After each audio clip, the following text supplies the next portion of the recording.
말씀으로 빌립보서 강의 9번째 말씀, 염려와 기도라는 제목으로 말씀의 은혜를 함께 나누도록 하겠습니다. 국가와 국가 간에 전쟁을 하게 되면 동서고금을 막론하고 항상 공격을 받는 통로가 한 가지 있습니다. 그것은 바로 보급로라는 것입니다.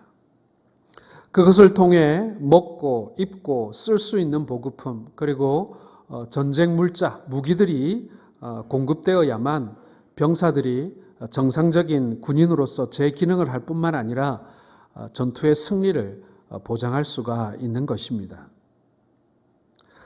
우리 6.25 전쟁 때 인천 상륙 작전이 궁극적인 목적이 무엇이었겠습니까? 그것은 그때 파죽지세로 압록강까지 밀고 내려온 공산군들의 허리를, 다른 말로 하면 보급로를 자르는 작전이지 않았겠습니까?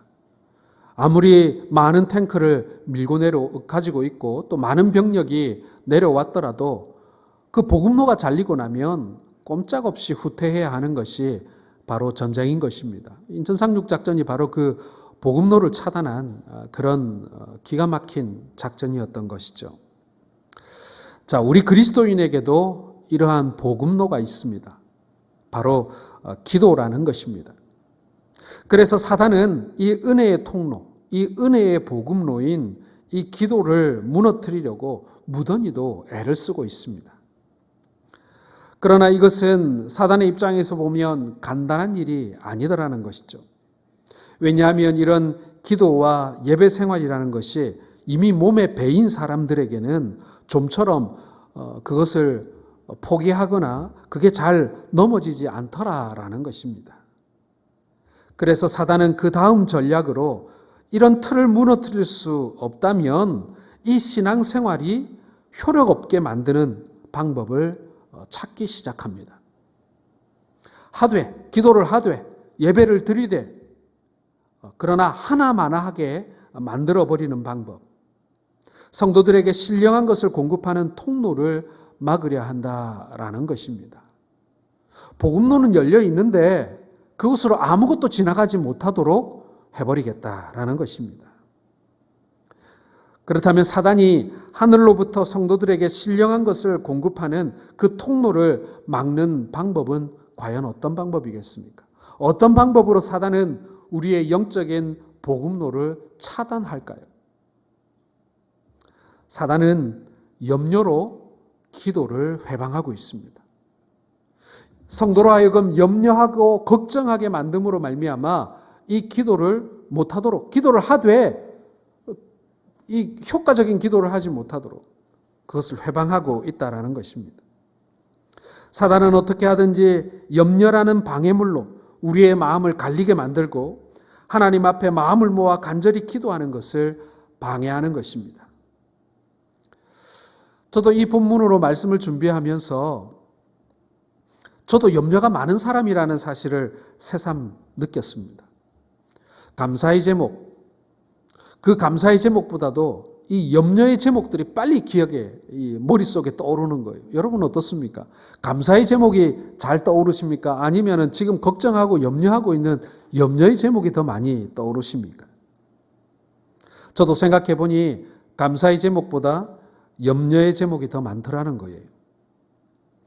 교회들, 성도들 염려부터 시작해서 부모님 걱정, 그리고 가족들의 걱정, 저도 굉장히 많은 염려거리를 가지고 있어요.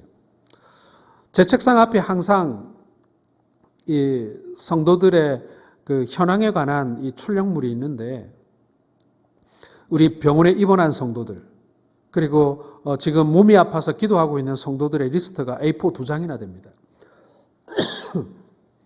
염려거리가 이 교회 안에도 많더라는 것입니다. 사실 요즘과 같은 때가 그런 때 아니겠습니까? 얼마나 염려할 것이 많은지 말입니다.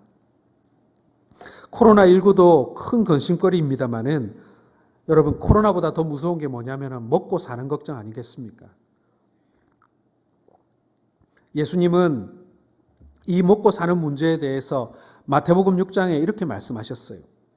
무엇을 입을까, 무엇을 마실까 하는 모든 것은 이방인이 구하는 것이니 너희는 먼저 그의 나라와 의를 구하라. 이렇게 말씀하셨어요. 이 말씀만 딱 놓고 보면 지금 오늘 우리가 먹고 마시는 것을 위해서 기도하는 것에 대한 죄책감이 드는 거예요. 내가 이런 거 구해도 되나? 이런 게 기도 제목이 될 수 있나? 라고 말입니다. 그러나 예수님께서는 이어서 6장 11절에 산상수훈의 말씀을 통해서 제자들에게 이 주님 가르쳐 주신 기도, 주기도문을 가르쳐 주시는데 그 중에 일용할 양식을 주옵시고라는 기도를 가르쳐 주십니다. 아니 왜 말씀을 다르게 하는 겁니까? 그건 다 이방인들이 구하는 거라 그래 놓고는. 그래서 그의 나라와 그의 의만 구하라고 하셔놓고는 그런데 일용할 양식을 또 달라고 또 기도하라고 우리 주님께서 어떻게 보면은 모순된 말씀을 우리에게 주시는 것 같습니다. 그런데 이게 모순이 아니더라는 거예요. 우리가 하나님의 나라와 그 의를 구하는 것도 당연한 것이고 그리고 일용할 양식을 구하는 것도 당연한 것입니다. 예수님께서는 그것을 다 말씀하고 계시는 것입니다. 자, 그런데 차이가 하나 있습니다. 그것은 바로 성도와 이방인의 차이다라는 것입니다. 성도와 불신자의 차이를 오늘 예수님께서는 말씀하고 계시는 것입니다. 이방 사람들도 자기네 신들에게 입고 먹고 쓸 것을 구하지만 그러나 예수를 믿는 우리들이 하늘에 계신 아버지께 일용할 양식을 구하는 그 간구는 달라야 한다는 것입니다.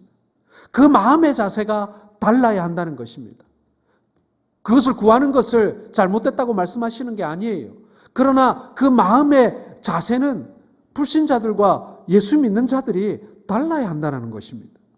이방 사람들은 염려함으로 자신의 신들에게 호소하는 것입니다. 그러나 우리는 염려가 아니라 온전한 신뢰 가운데 아버지께 구하라는 것입니다. 하늘에 계신 우리 아버지는 내게 필요한 모든 것을 아시기 때문에 그분을 신뢰할 수 있다. 내가 그분을 신뢰한다라는 마음으로 이 모든 것을 구하라는 것입니다. 사랑하는 성도 여러분, 우리가 먹고 입고 쓸 것을 공급해 주시는 과정을 통해서요, 하나님께서는 다만 그저 먹을 것이나 먹고 배부르고 입을 것이나 입으면서 따뜻하게 지내라고 말씀하시는 거 아닙니다. 그 과정을 통해서 구하고 응답해 주시는 그 과정을 통해서 주님이 나를 얼마나 사랑하시는지와 그리고 내가 내 자신의 힘으로 사는 사람이 아니라 하나님의 은혜로 사는 사람이라는 사실을 깨닫게 해주시기를 원하신다라는 것입니다. 우리가 일용할 것을 구하죠. 하나님께서는 그것을 응답해 주십니다. 그러나 그 응답해 주시는 것으로 하나님께서는 만족하지 않으시는 거예요. 그래, 구하는 것은 내가 주겠다. 그리고 너희에게 이게 필요한 것인 줄 안다. 그런데 이것만 가지고 안 된다. 나는 너를 성장시키기를 원하고 성숙시키기를 원하고 이 관계가 더욱더 깊어지기를 원한다. 여러분, 이게 우리 아버지 하나님의 바람인 거예요. 그래서 우리로 하여금 이걸 깨닫게 해주는 거예요. 내가 너를 얼마나 사랑하는지 좀 알아줬으면 좋겠다. 그저 날마다 먹을 것 달라, 입을 것 달라. 그래서 내가 그것을 주지만 그러나 그 물질이 전부가 아니다. 내가 너를 얼마나 사랑하는지 좀 알아줬으면 좋겠다. 이게 우리 아버지의 마음인 거예요. 뿐만 아니라 내가 수고하고 애써서 얻는 것이 아니라 하나님께서 우리에게 선물로 주시는 그 일용할 것들을 좀 기억했으면 좋겠다. 우리가 비록 아침에 나아가서 바구니 들고 만나를 따와서 먹고 사는 것은 아니지만 그러나 나의 직업, 나의 직장, 나의 사업을 통해서 공급해 주시는 그것들이 하나님의 만나라는 사실을 좀 알았으면 좋겠다. 여러분, 이게요, 하나님께서 오늘 우리에게 일용할 것들을 구하라고, 그러면서도 하나님의 나라와 그 의를 구하라고 우리에게 주시는 바로 그 가르침의 메시지라는 것입니다. 그 신앙 고백이 우리의 고백 속에, 우리의 간구 속에, 우리의 기도 속에 있어야 한다라는 것입니다. 자, 그렇다면 사단이 이렇게 회방하는, 사단이 이렇게 염려라는 것으로 우리의 기도에 이 복음로를 끊으려고 하는 그때에 우리는 그러면 이 염려를 어떻게 극복할 수 있는 것입니까? 어떻게 하면 그 염려를 우리가 넘어설 수 있을까요? 여러분, 이 염려의 근본적인 원인을 캐보면요, 이거예요. 하나님과의 인격적인 만남에서 오는 이 연합이 약해졌다는 것입니다. 우리가 하나님과 인격적으로 만나게 되면요, 우리가 하나님과 이렇게 단단하게 연합되게 돼 있어요. 자, 그런데 이게 약해지는 거예요. 이게 느슨해지는 것입니다. 그러면 그 사이를 바로 이 염려와 걱정이 스며들게 되는 거예요. 침투하게 되는 것입니다. 바꾸어 말하면 하나님이 나를 온전히 도와주실 것이고, 나와 내 자신의 인생이 하나님께 아주 지대한 관심을 받고 있는 중요한 인생이라는 이 사실, 그리고 하나님께서 내 인생의 시종일관 변함없이 개입해 주실 거라고 하는 이 확신, 이게 없어지면요, 이게 약해지면요, 그 자리에 염려와 걱정이 침투해 들어온다는 것입니다. 뚫고 들어온다는 거예요.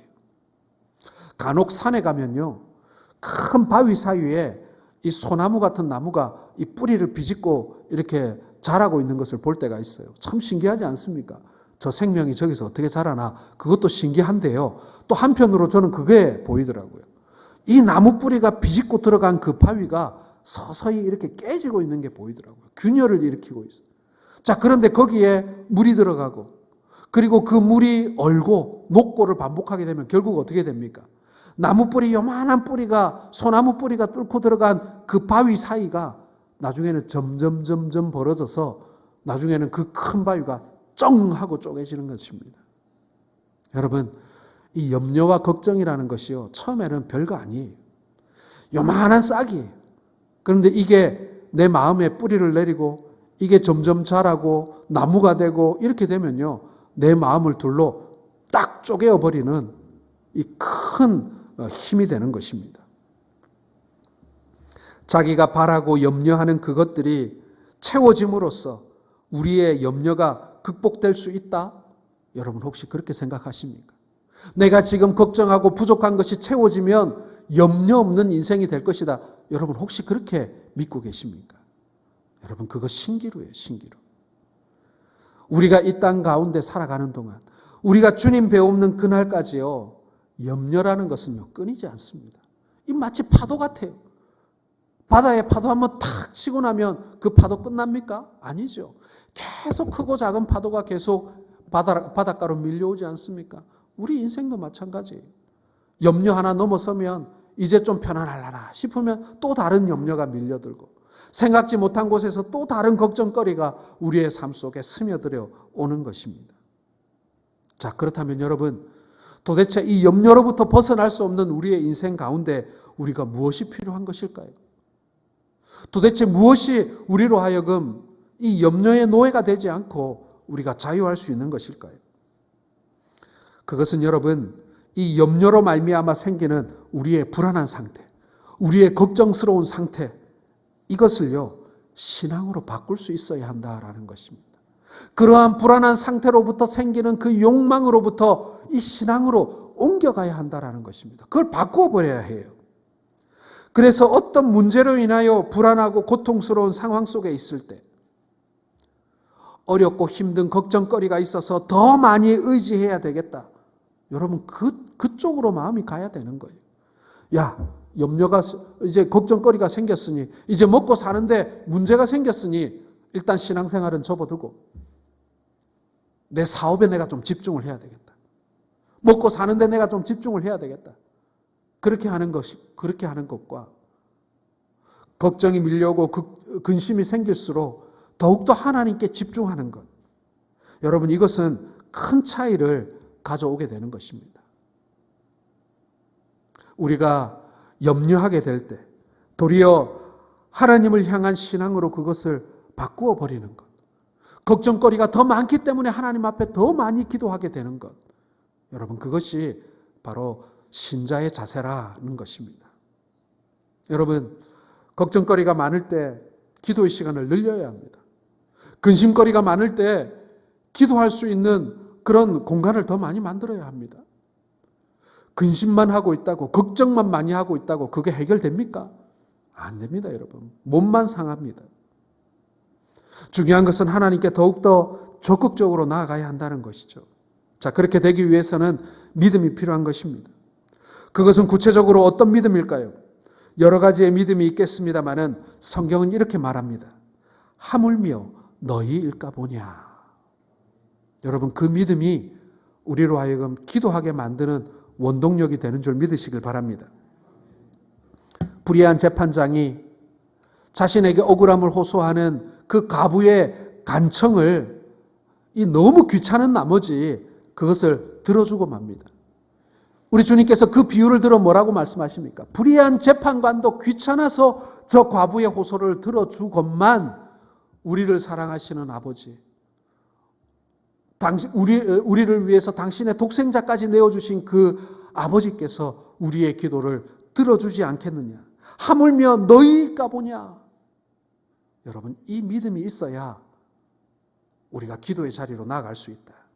로마서 8장 32절에 우리 같이 한번 읽어보겠습니다. 하나님의 사랑을 의심하는 우리들에게 이렇게 말씀하시죠. 시작. 자기 아들을 아끼지 아니하시고 우리 모든 사람을 위하여 내주신 이가 어찌 그 아들과 함께 모든 것을 우리에게 주시지 아니하겠느냐. 아멘. 여러분, 이게요, 염려와 걱정을 이겨낼 수 있는 기도의 믿음인 줄 믿으시길 바랍니다. 하물며 너희일까 보냐. 비록 부족함이 있어도 주님을 인격적으로 만나고 그분과 온전한 교제 속으로 살아가는 사람들에게는요, 이 자존심이라는 게 있어요. 자존심. 여러분, 예수 믿는 사람들에게는요, 자존심이 있어야 돼요. 어떤 자존심입니까, 여러분? 하나님이 나를 귀하게 여기신다는 자존심이에요. 이게 없으면요, 여러분, 세상 사람들과 우리가 하나도 다를 바가 없어요. 사람들이 나의 직업을 보고 나를 평가하고, 나의 생김새를 보고 나를 평가하고, 내가 가진 것을 보고 많으면은 귀하게 여기고 적으면은 하찮게 여기는 그런 세상에 우리가 살아가지만, 그러나 예수를 믿는 나는 나를 다르게 봐야 되는 거예요. 하나님은 나를 다른 눈으로 보고 있음을, 하나님의 시선이 있음을 여러분, 우리가 믿어야 되는 거예요. 그게 우리의 자존심이에요. 여러분, 세상 사람들은요, 속담에 개같이 보여서 정성같이 쓴다는 말이 있어요. 그런데 여러분, 사실 이 속담 잘못된 거예요. 개같이 번 사람은요, 돈도 개같이 써요. 뭡니까, 여러분? 나의 자존심에, 아니, 나의 자존감의 문제인 거예요. 내가 비록 사람들이 알아주지 않는 가운데 살아가고 있지만, 그러나 하나님께서 나를 귀하게 여기신다라는 그 자존감이 있으면요, 인생을 결코, 죄송합니다, 개와 같이 하찮게 살지 않습니다. 하나님의 자녀라는 사실을 내가 깨닫게 되면요, 하나님의 자녀답게 살게 돼 있죠. 돈을 벌어도 하나님의 자녀답게 벌고요, 돈을 써도 하나님의 자녀답게 쓰는 것입니다. 그게 여러분, 내가 하나님의 자녀라는 자존감, 자존심을 가지고 있는 성도의 삶의 모습이라는 거예요. 그래서 여러분, 사단이 우리를 아무리 회방해서 야, 지금 그렇게 살 때 아니야. 죽기 살기로 살아야 돼. 그렇게 살아도 먹고 살기 힘들어. 수단과 방법을 가리지 않고 살아야지. 왜? 사람들은 그렇게 사니까. 그 사람들과의 경쟁에서 내가 이기려면 나도 그 사람들처럼 그렇게 좀 손과 발에 흙이 묻어도 그렇게 살아야지. 왜? 사단은요, 우리로 하여금 끊임없이 바닥으로 내려가라고 우리를 끄집어 내려요. 뭐 너라고 다르겠어? 그렇게 말입니다. 그러나 그럴 때일수록 우리를 끊임없이 끄집어 올려야 돼요. 아니다. 그래도 예수 믿는 사람 그렇게 살면 안 된다. 세상 사람들처럼 그런 방식으로 돈 벌어서는 안 된다. 그렇게 여러분, 우리를 계속 끄집어 올려야 돼요. 사단은 우리를 계속 끌어내리거든요. 어려운 시기를 지날 때 여러분, 우리에게 필요한 것이 바로 그것입니다. 우리는 물질 없이 살 수 없어요. 그러나 우리들에게는 그 이상의 무엇인가가 필요하다는 것입니다. 이런 부족함과 염려를 통해서 나와 하나님과의 관계가 다시 재설정되고 점검되어지는 거예요. 여러분, 지금 코로나로 인해서 여러 가지 어렵습니다. 삶도 자유롭지 않을 뿐만 아니라 경제적으로도 점점 어려워져요. 이럴 때일수록 여러분, 내가 물질을 기대서 사는 사람인가, 아니면 하나님을 기대며 살아온 사람인가, 이제 우리가 결판 나는 거예요. 세상과 하나님 사이에 양다리 딱 걸치고 있다가요, 세상과 주님 나라가 딱 갈라지는 그때에 양다리 걸치면 딱 가랭이 찢어지게 돼 있는 거예요. 경제적으로 우리가 어려움에 처해 보면 내가 하나님 쪽에 서야 되는 사람인지 세상 쪽에 서야 되는 사람인지 딱 양당 간의 결판이 나게 돼 있는 것입니다. 양다리 없어요. 코로나19가 우리로 하여금 그것을 분명하게 알게 해주는 것입니다. 그렇기 때문에 이럴 때일수록 여러분, 그리스도인들은 거품으로 가득 찼던 신앙을 걷어버리고 진실해져야 합니다. 성경이 말하는 것에 우리가 충실해져야 합니다. 본질로 돌아가야 합니다. 정말 신앙생활 잘한다는 것이 어떤 것인지 미사 오구 막 자질구레한 거 붙일 필요 없어요.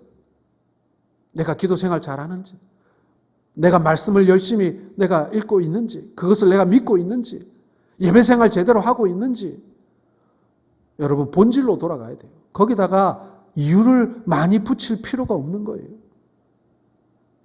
저는 코로나가 끝난 이후에 걱정이 좀 돼요.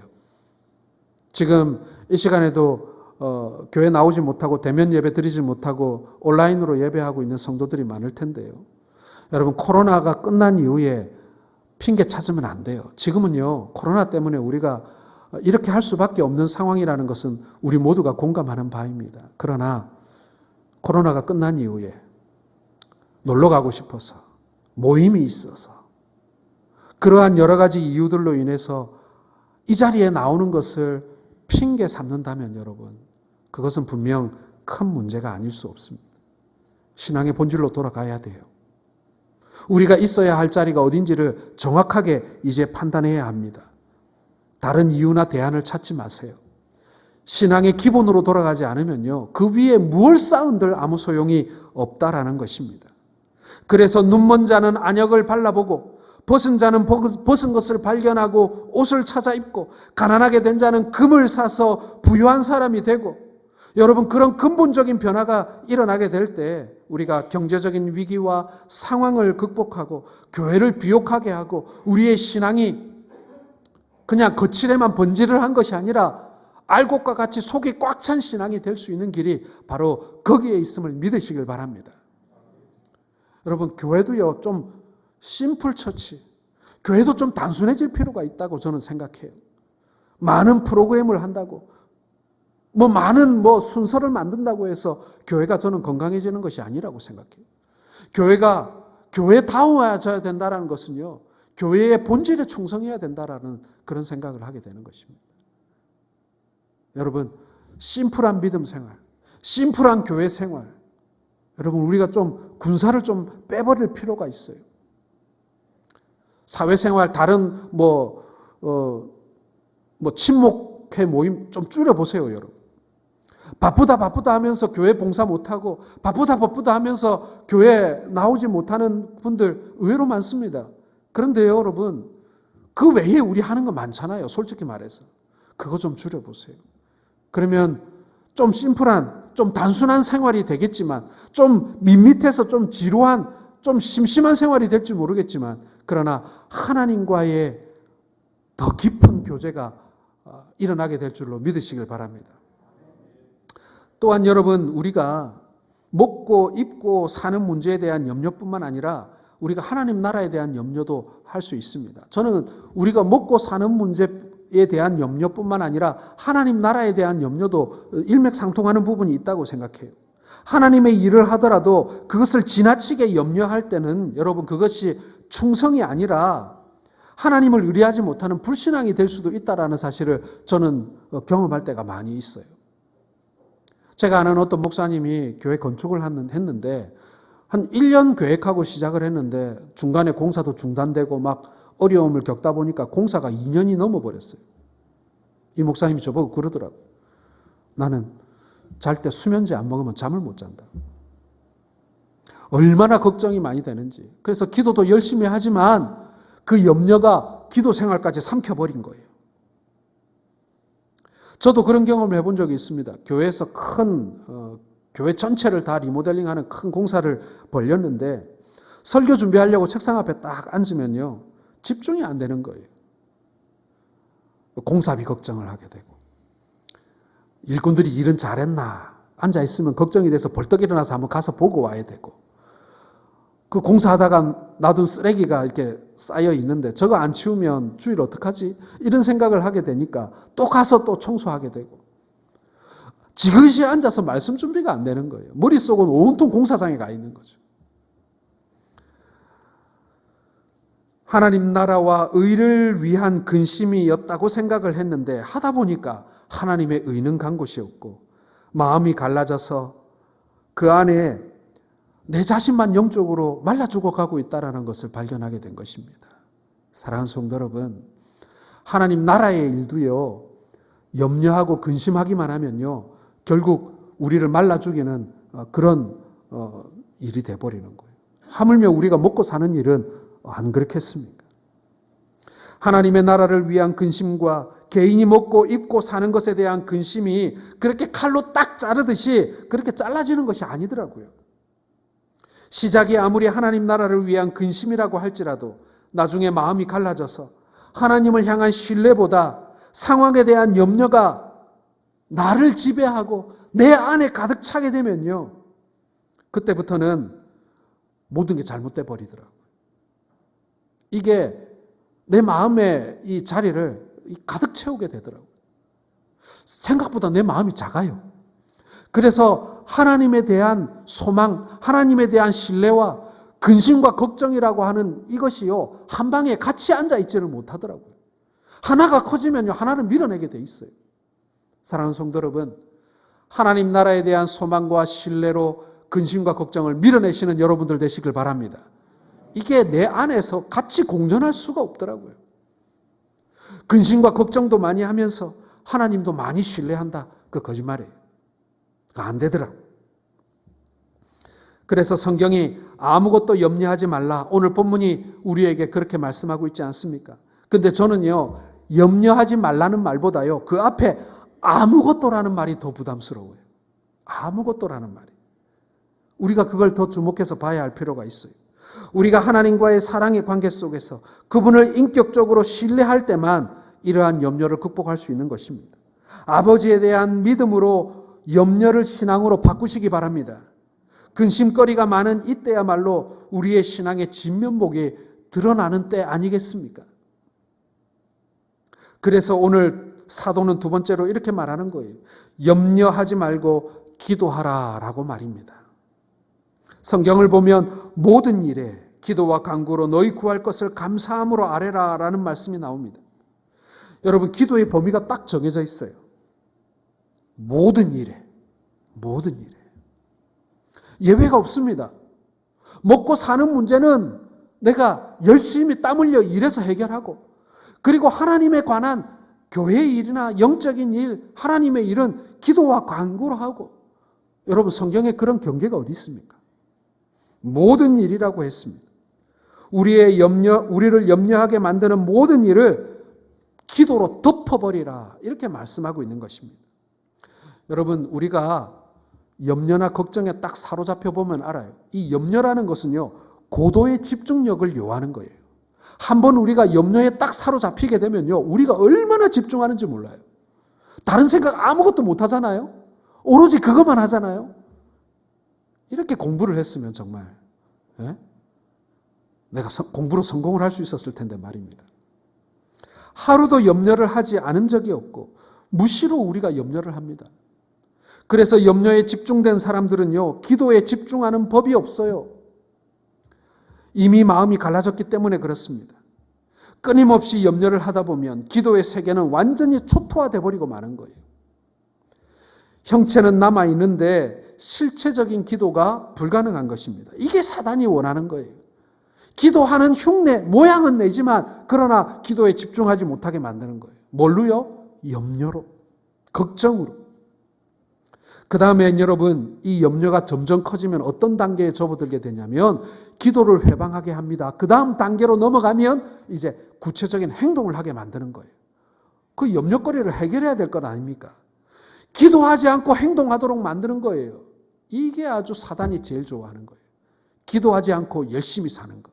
기도하지 않고 열심히 일하는 것. 기도하지 않고 열심히 사람 찾아다니게 만드는 것. 하나님과의 관계는 더 어려워지고 일은 하면 할수록, 벌리면 벌릴수록 우리는 탈진하게 되고 일은 더 꼬여지게 되고 결국은 하나님 없이 살아가는 삶이 시작되게 되는 것입니다. 이것이 염려라고 하는 씨앗 하나가 그 작은 것이 내 안에서 자라게 되면 엄청난 파괴력을 발휘하게 된다는 것을 알게 하는 것입니다. 자, 그런데 여러분, 그것을 끌 수 있는 최선의 길이 뭐겠습니까? 이 염려라는 것이 이미 자라게 되면요, 장성하게 되면요, 감당하기가 어려워요. 웬만해서는 그거 밀어내기 어렵습니다. 그런데 요만할 때, 이제 막 싹을 틔울 때, 그때는 가능해요. 그때 기도로 그 염려의 싹을 덮어버리라는 것입니다. 다스리라는 것입니다. 여러분, 기도는 되는 것입니까? 아니면 하는 것입니까? 여러분, 어떤 거예요? 기도는 되는 것입니까? 하는 것입니까? 저는 이렇게 답하고 싶어요. 기도가 안 될 때는 기도는 하는 것이고요. 기도를 잘 할 수 있을 때 하는 것은 되는 것입니다. 말장난 같지만 맞죠, 여러분? 예. 기도가 안 될 때는요, 기도는 안 돼요. 그때는 해야 되는 거예요.